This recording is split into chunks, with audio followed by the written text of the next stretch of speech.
Welcome to Luca is a Billionaire, where the only thing I invest in is your answers. You start by identifying available ports and collecting cables: HDMI, DisplayPort, or USB-C. Once done, pick a hub, dock, or individual adapters that match your monitors.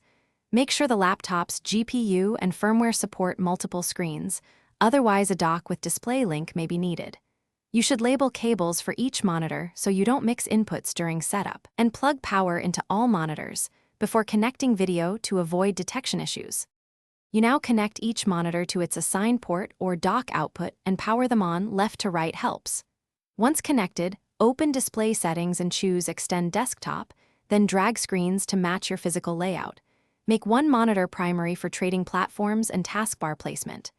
Adjust resolution and refresh rate so charts render smoothly. If a monitor looks blurry, change scaling settings.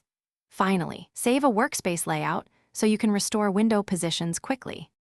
To finish, calibrate color and brightness so price patterns remain consistent across screens, and set uniform scaling for readable text. If a monitor isn't detected, update GPU drivers and the dock's firmware, then reboot. These fixes resolve most issues.